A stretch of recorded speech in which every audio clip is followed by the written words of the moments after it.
eh bien, il y a une question pour vous. C'est Raphaël Mesrahi qui a une question à vous poser sur votre livre. Alors, bah, ça non. Ah voilà. Alors, un concombre, un litre de lait, des chocs à pic, un saucisson. Ah non, pardon, ça c'est la liste de courses que m'a donnée ma femme. Bon, je vous préviens quand j'ai retrouvé ma question. Merci Raphaël, merci. Alors Éric Emmanuel, vous êtes une star de la littérature et beaucoup de personnalités ont souhaité réagir à votre livre La Nuit de Feu, à commencer par Gérard Rolls. Oui, oui. Bonjour Cyril et bonjour à tous. Alors, monsieur Schmitt, j'ai appris que vous aviez traversé le désert avec un Touareg. Donc je me demandais si c'était un Touareg TDI 285 ou un 261. C'est bien. Hein. Là, Éric Emmanuel, il dit j'ai bien fait de venir. Hein. Eh bien, cette émission. Non, mais il n'était pas dans le désert à pied. Il n'a pas fait le Dakar. On n'a pas compris. Il était dans le désert à pied, lui. Il n'a pas fait le Paris-Dakar. Vous essayez de me dire qu'Éric Emmanuel Schmitt a traversé le désert sans polluer et sans écraser d'enfants. Exactement, c'est ça. Alors, voilà. Désolé, monsieur Schmitt, mais je dois vous disqualifier de la course. On a un ami qui souhaitait venir vous voir, c'est Denis Brognard. Il a aussi une réaction sur votre livre, Éric Emmanuel. Amis aventuriers, Éric Emmanuel a survécu 30 heures dans le désert sans eau ni nourriture. Il est donc le grand gagnant de Koh-Lanta. Non, bravo.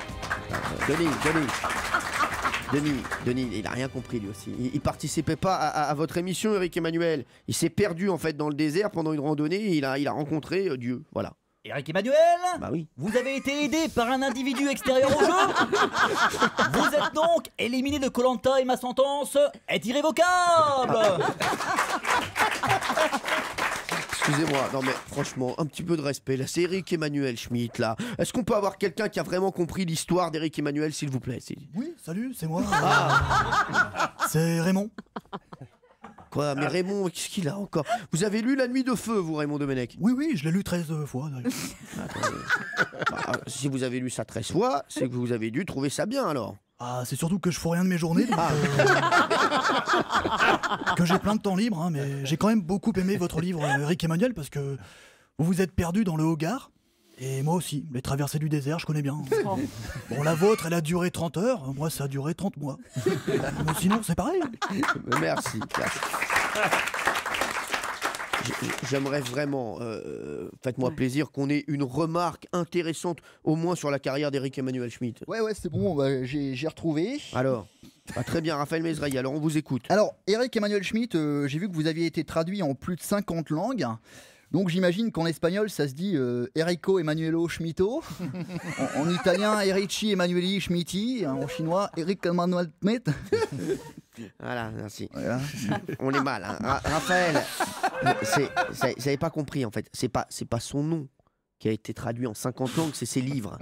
Ah d'accord. Bah autant pour moi. Bah, voilà. Est-ce que vous avez une autre question? Ouais, je me demandais, Éric Emmanuel Schmitt, comme vous êtes naturalisé belge, est-ce qu'on doit vous appeler Éric Emmanuel Schmitt? Voilà. On n'est pas bien, hein, on n'est pas bien. Alors, merci Raphaël. Alors, vous nous dites quand vous avez une question vraiment intéressante. En attendant, Éric Emmanuel, on reçoit quelqu'un que votre livre a particulièrement touché. C'est Stéphane Marie, vous savez, le présentateur de Silence ça pousse. Bonjour mes crocus. Comment ça va mon Cyril, mon petit palmier d'amour? Ça va bien. Puis alors, Éric Emmanuel Schmitt, magnifique, hein. Je suis sûr qu'il a un très beau pistil. En tout cas...